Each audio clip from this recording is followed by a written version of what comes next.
tunachokihitaji ili aondoke nacho. Joni. Turuhusu tuongee tunachokihitaji aondoke nacho.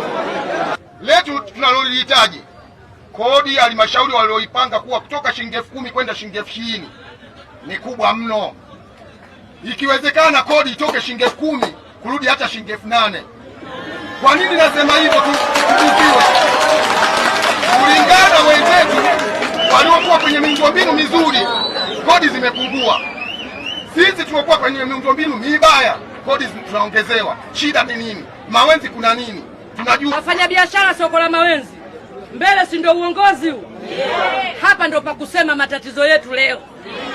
Sawa jamani, msijali muda wala msijali wakati. Leo ndo tuseme kile tulichokuwa tunagadhibika katika mioyo yetu.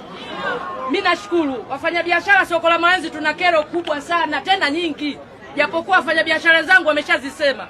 Mimi nataka niulize uongozi ambao uko nyuma yangu, manispaa ya Morogoro mjini inaishia wapi mipaka yake? Nina maana kwa sababu tunakotoka kuchukua bidhaa kuzileta hapa, huko tunakotoka tunalipa, na hapa tunapokuja tunalipa, na manispaa ni hiyo moja. Sasa nataka nijue mwisho wa manispaa ya Morogoro mjini iko wapi?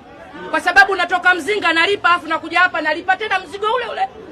Sasa kwa nini tumeendelea kunyonywa siku hadi siku?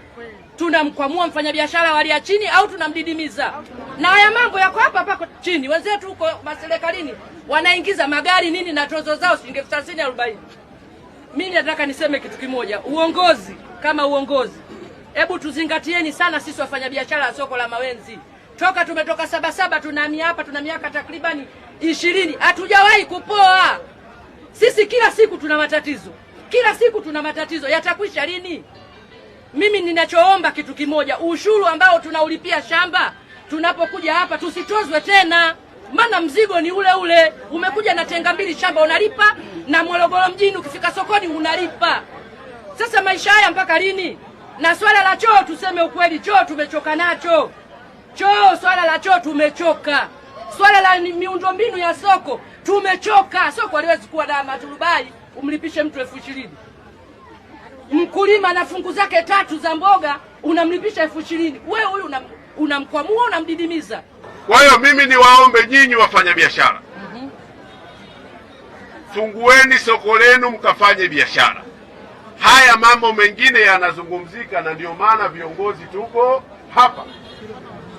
Tungekuwa tuwasikilizi nyinyi tusingekuja hapa, lakini tunatambua na kuthamini wako watu tayari wameleta bidhaa zao wanataka kuingiza sokoni, na tunafahamu muhimu wa Mawenzi ndio soko kubwa ambalo linalisha masoko mengine.